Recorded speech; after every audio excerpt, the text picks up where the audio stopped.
Well, I'm thrilled to be here with Darren Cormack. You're the CEO of the Mines Advisory Group.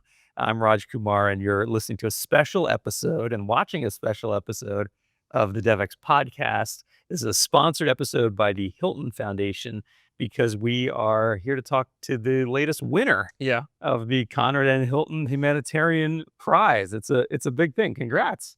Thank you. Thank you. I was so honored, really. It's a difficult year for the sector. So to be here, to be honored in this way, to be recognized for the work that we do, and to try and sort of recognize the thousands of staff around the world who make communities safe from landmines. It's a humbling and galvanizing, if not occasionally tiring, few days here in New York. My guess is if you're in the landmines business, most of the phone calls you get are not good news. Yeah. And here you got a phone call that was pretty great news. It was, yeah. I mean, interestingly, MAG had tried many times to apply for this prize because it's such a significant award in terms of recognition and obviously the opportunity it presents in terms of funding. And I was in the south of Ukraine at the time, and I get an email from our head of philanthropy. And normally we get an email from the foundation to say thank you so much. You were so close, but let's stay friends. And it was an email that said, "Hey, can we talk tomorrow?" And the head of philanthropy was like, "Any chance we can do this tonight? I've got to put myself out of misery." And I was like, "No, I've got to get up to Kyiv." So I got up to Kyiv.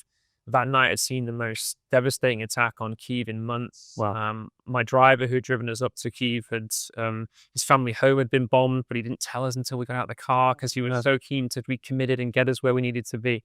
And then to find out that we've been recognized for this.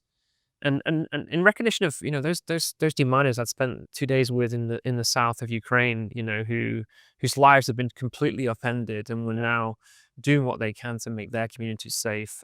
It was the right time, and it was the right moment, the right context to get a piece of news like that. That's amazing. I got to tell you, the first way I got connected to this issue, I was a teenager, and I had put together a little humanitarian mission to Mostar. It was right after the Dayton Accords were signed. Yeah. And we were a bunch of college students. We didn't really know anything, and we were transitioning, making our way over to Mostar. We were in Zagreb. Yeah. And an American Army colonel saw these American students and came up to us and said, "What are you doing here?" I explained everything. And he said, "Have you had training about unexploded ordnance and landmines?" Yeah. I said, "I don't know what you're talking about." And he gave us a quick impromptu training on the side of the road and said, "This is where you can't get." And that was the first time it really opened my eyes to, wow, this is a huge effect on people's lives, and it's maybe a permanent effect if groups like yours, like MAG, don't exist. Yeah. And this is what you're out there doing every day, right? Yeah, absolutely. And it is, so of the 6,000 people, killed or injured by landmines in 2023, 80% of the people killed or injured are civilians, and nearly 40% of those are children. And that's the civilian price of conflict that we're still seeing. And that's not just risk to life and limb. We're seeing a landmine emergency right now in Syria, extraordinary levels of people killed and injured, over 1,200 so far this year. And that's equivalent in terms of levels of impact to what we were seeing in the 90s, which brought the world's attention to the issue and galvanized efforts to get the mine ban treaty. So we're seeing it again now in Syria. We have a team into Sudan this week trying to establish a program. So it's both an immediate risk to life and limb, but in places like Bosnia, it must have been a few years ago, with no offense. So you were there, but This was 1996. 96. All right. And you won the Nobel Prize, and you and other groups working on these issues in 1997. And then here we are all these years later, you're now winning the Hilton Humanitarian Prize. And it just shows you, as you say, like the arc of the issue. Yeah. It hasn't gone away by any stretch. I think it has grown and evolved, though, as an issue, right? What's different about it today that the Hilton Foundation felt the need to elevate the issue and elevate and focus on the work that you're doing?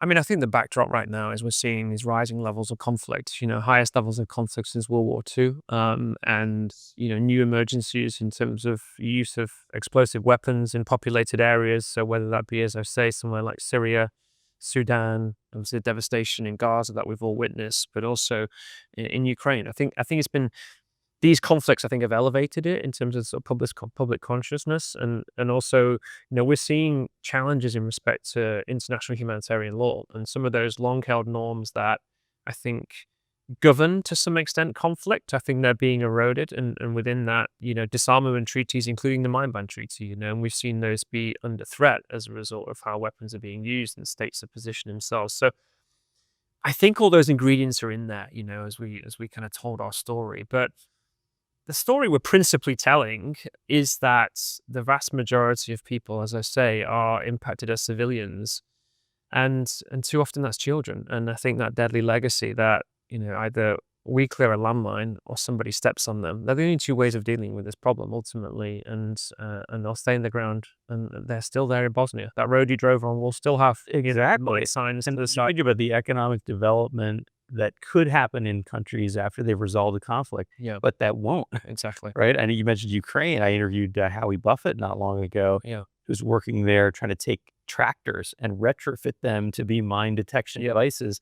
And, his argument is, look, Ukraine's the breadbasket of the world. exactly. And if these farmers can't go back to work Yeah, because there's unexploded ordnance in their fields, yeah, that's not just an impact on them and their families. That's a global impact, it is. including on families in West Africa that Yeah, might be importing, agricultural products. So, the landmine detection and not dealing with unexploded ordnance, it can sound like a very niche issue, yeah. but the more I've learned about it over the years, it seems like it's actually pretty fundamental in a lot of these countries. Yeah.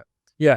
Oh, it really does enable that agricultural productivity. And, I was just recently, as I say, in Ukraine, and we're working with the Buffett Foundation on some of that mechanical, use of mechanical assets to find more efficient and effective ways of releasing land at scale. I mean, unprecedented levels of contamination in Ukraine. And what's really critical is finding the most efficient and effective way of releasing that land. Part of the issue is a lot of communities, understandably, are terrified of using their land. They might have heard of an accident, seen evidence of an accident, and large swathes of land become suspected as hazardous, when in fact, actually, it might only be a proportion of that land which is confirmed as hazardous, as we would call it.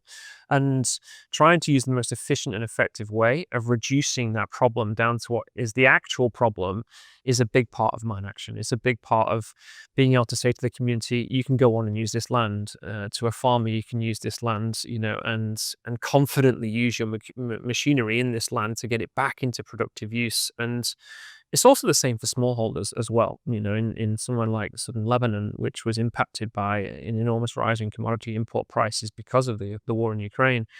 We've got studies where we're generating a 4-to-1 return on the investment because people can go on and use their land more productively, and they might be using it as individuals, but not willing to maybe get casual labor for which they're liable onto their land in larger numbers. So they might be able to use it, but not as efficiently because they don't have confidence to plant um, um, uh, seeds or whatever Sure. that will be a deeper depth. So it's really multifaceted, the effect, as you're saying. So how do you, I mean, it's a huge responsibility on your shoulders, right? To think that you're certifying, we've checked it, this land is safe. Yeah. How do you do that? How do you feel confident? What are some of the techniques that you're actually using to identify these ordinances and remove them? Yeah. I mean, we work very closely with national authorities in the host government with which we work, and sort of broader architecture, if you like, of what we do is international mine action standards. So it's a highly kind of evolved sector in terms of standard operating procedures, and a really healthy community within operators where we share best practice and make sure that we're all working to a similar standard and a similar approach. So if you get a new type of device that you might not have be familiar with because recent conflict and mass manufacture of improvised devices like someone like ISIS did, we would share that learning. We'd be writing up technical notes to advise people. And then, based on the experience of highly trained individuals who work for us internationally, but working with the vast majority of staff who are from the community, you would be approaching that problem, and basically based on the type of device that you were looking at, you would approach it in a fit for purpose way. So it might be mechanical machinery that is more effective, way of dealing with that problem. Or you might have types of devices which are particularly sensitive and have to be handled in a very particular way that might be no touch mines. So a miner might find them, but we have to then blow them up in situ. So it is really quite intricate, delicate work. But if you do what you're supposed to do, and a big part of what we have to do is ensure just that culture really of discipline, so people don't get tired and take shortcuts. We have Jeanette joining us for this dinner tonight. She's come from Mexico province in eastern Angola. It's a long way to New York City, and I think she's feeling a bit of a fish out of water. But in a minefield commanding a team of 14, she's great, and it's all about training and discipline and following those procedures. Is the work of identifying mines and dealing with them changing with technology? We talked about the idea of, how is that thought of tractors, and Hmm. are there other things, drones or AI? Are you going to change the way you actually work given the technology revolution? Or are some of these things sort of just core activities people have to Mm. do? It's both, and certainly we're receptive and open to innovation. And Ukraine has really been a catalyst for new ideas and opportunities to maybe look at how you use AI to process large swathes of information Mhm. from the use of drone or survey technology to of a large area, particularly given the scale that we're dealing with in Ukraine.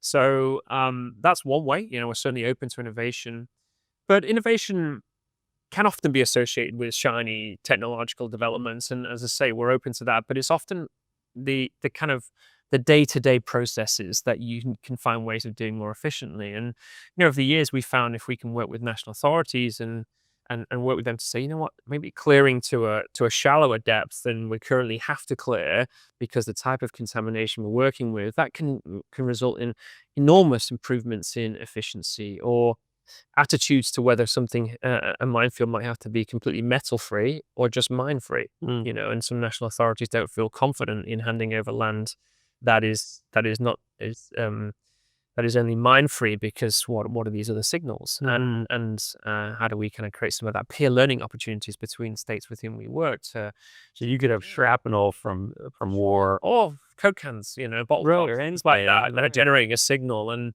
we have some really interesting research and development going on with an arm of the Defense Department here in the US that we're trying to find ways to reduce the inefficiency of what ultimately we need to be digging as fewer holes as possible to find mines, so we get to mines rather than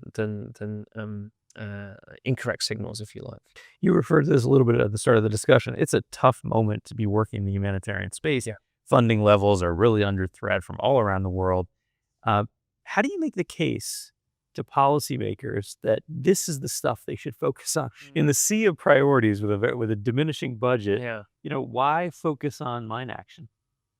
Well, I mean, I break it down to three arguments, and this is always one of the tensions of the international landscape. Different donors are focusing on it for different reasons based on their foreign policy priorities, Hmm. development policy priorities. But for me, I outlined kind of three reasons typically.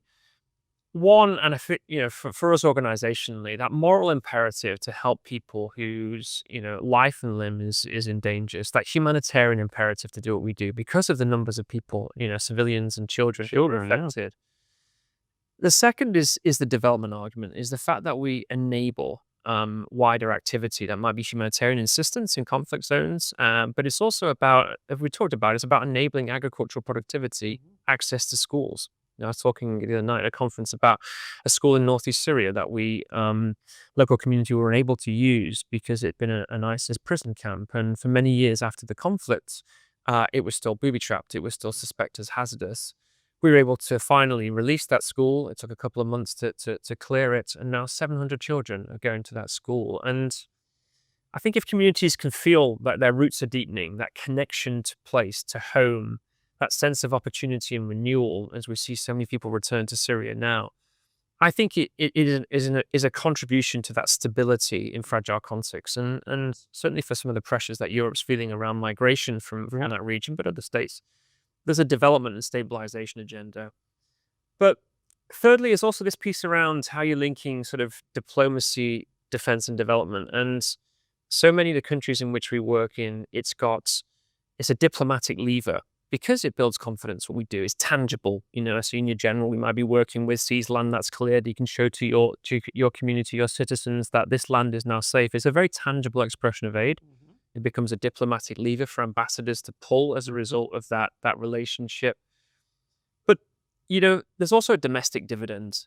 Partly because it's an issue that resonates with the public, and the public, I think, need to feel Meaning that voters even in donor countries. exactly, because I think the public need to feel that their tax is being well spent, and there are obviously enormous pressures on state budgets and skepticism towards aid. And I think when you feel that this is a tangible delivery of aid, and there's high profile public, figures who've been associated with the issues, it generates good media coverage. I think that lineage of humanitarian impact, enabling development, but also that contribution to wider diplomacy and that public dividend. I think there are three reasons that we constantly try and cite as the contribution that we make to saving lives and enabling safer futures. I think people listening to this are familiar with the Hilton Prize and the fact that it's not just $3 million, which is a significant sum, but it's also totally unrestricted. Yeah. And I imagine that's unusual, Yeah. for an organization like yours. I mean, give people a sense of what does it mean practically? It's a great honor, it's a great recognition, but like practically, what does this mean for you at MAG? Yeah, well, we're still processing that, I must admit. For 30 odd years, we've been very much based on making sure that the sum of all the contracts that we deliver stacks up. And that was typically how Mine Action has been funded, by a handful of government donors and some generous public and philanthropic support, but nothing at the scale that we're seeing now. I mean, for me, we're exploring areas. I think right now, the funding challenges that the sector at large has experienced this year and is dealing with as we go forward, the humanitarian system's overwhelmed, no question. And I think we need to leverage and attract new forms of finance generally, and that includes MAG. So we'll be investing in continuing to champion the needs of communities and engage with new forms of philanthropy, finance initiatives that we hope can make a further contribution to the needs that we're seeing. But we also want to find a way of developing some innovation. I think everybody likes innovation and everybody wants to pay for innovation. We've got some fantastic work with the Buffett Foundation going on, but if we can scale up some of those ideas to improve efficiency and effectiveness, so the rest of the money that we get is well spent, that's going to be vital for communities, so we can do more with less ultimately. But thirdly, I took over as CEO about 5 years ago, and it's been it's kind of went straight into COVID and then the war in Ukraine, Gaza, and now this. It's been bumpy, but interesting. But I've really always wanted to put our staff and that culture of the organization at the heart of it. So I really want to try to find a way that staff feel a degree of engagement and ownership. We can't run the organization with $3 million. It's about how do we kind of create opportunities for staff to feel, one good idea, bring me that one good idea. What would make you, what do I not feel as a CEO, because I'm slightly sheltered from it, that is really causing you a headache? It might be something in the field or like a clearance technique, but it might be the pain of filling in timesheets once a month that need to automate, and just trying to listen to staff to sort of make somebody's life a bit easier with some of this. And that's a really big, so I want to find a way of staff to feel like they're part of this and how we use this. But we're exploring what that might look like as we go forward. I think that's the whole intent, is that this is catalytic capital, right? I mean, they see it's now 30 years of this prize. Yeah. So they've seen it at the Hilton Foundation across so many different kinds of organizations. And I think the concept is, depending on the size of the organization, 3 million might be massive or it might be relatively small, but the unrestricted nature lets you pick things that can be truly catalytic for your organization. Yeah. But it's a tough question to answer. I'm sure as a CEO in your seat, that's a good question. It is a problem to have to deal with. But you've got to think about innovation on the one hand, just more delivery of what you do, your core services, but then also the fact that, as you said at the start, norms have been shifting. Yeah. And the policy and advocacy side of this has huge potential. Yeah. And is kind of backsliding at the moment, right? I mean, maybe give people a sense of what is that context, this backsliding that you're up against as an organization today. Yeah, I mean, I think generally we're seeing many of the norms that have long characterized, humanitarian assistance and even more widely being undermined. You look at the some of the humanitarian law that generally governs our work, the need for humanitarian principles throughout, the ability to kind of do so in those ways is really being tested. In our world, in particular, humanitarian disarmament, the use of mines in contexts such as Russia's invasion of Ukraine and elsewhere, really are creating serious challenges, I think, to the treaty. We've seen several states express an intention to withdraw from the mine ban treaty, one state from the cluster munitions treaty, and that's concerning for us. MAG was co-laureate of the 1997 Nobel Peace Prize for efforts to ban landmines under the Ottawa Treaty, and we've seen an enormous reduction and stigmatization in the use of landmines since the late 90s, and that is being challenged, but equally, it's something that we will fundamentally continue to uphold. And we work pragmatically with states who party or not party to the convention to help communities, but ultimately civilians too often pay the price, and adhering to IHL is something that we as an organization will stand with. Right. You can't just be trying to remove mines. You want to make sure they're not being placed there to begin with, Exactly. given the human costs and And you're right, the norms have been there for some time now. It feels like there was real progress for a period, and now we're in a very different world. And some of these actors have said, hey, we have the right to use these kinds of weapons that we know really don't discriminate between civilians and soldiers. Yeah. And kind of have to get back to that earlier, global conversation that you and others were so successful at generating in the late 90s. And 100%. And I think so much of it is just continuing to tell the story of the communities that we interact with who we work in Vietnam, 50 years since the end of conflict. Most of the people the 800 staff who work for us were never alive when the bombs start dropping. And that long-term deadly legacy is something that we'll continue to make sure is at the forefront of those debates. Of course, there are immediate and understandable pressures that states are facing when it comes to issues of national security and defense. We recognize that, but our lens of looking at this will always be through that civilian protection agenda, and we'll continue to uphold those, but work practically with states to clear landmines before a child finds them ultimately. Right. Well, I think the Hilton, we're always, in the media and here at Devex, we're always looking at the Hilton Prize as kind of a sense of where are things going. Yeah. And I think, because I think the jury is always looking at what is the zeitgeist, and they're helping to form that. And the fact that they've selected you and that they've put forward this issue, I think is a timely question for the world to really pay attention to. Hopefully that spotlight helps you to generate a real discussion and debate on this topic this year. I hope so. I hope we can use it really responsibly and effectively to highlight those needs. It's important time, serious discussions, obviously, as we just talked about, happening, and an enormous need in communities. So if we can use this platform in any way to protect more civilians, then that's our responsibility to do. Not just use the money effectively for MAG, but as you say, uphold those needs of communities, who are still desperately in need and don't need to be worrying about sending their children to school and that whether they'll get blown up. Children are curious. I worry about my children playing on the street, and the worst they're going to get is a grazed knee. This is a very different set of concerns to so many millions of people around the world, and that's what we'll continue to use this platform to shine a light on. Yeah. Well, congratulations on winning this prize, on all the attention it's going to give to you and to the issue, importantly, and the chance to really think big, hopefully, with this unrestricted prize money. It's been great to learn about the issue, and congratulations. No, thank you for having me. Thanks so much.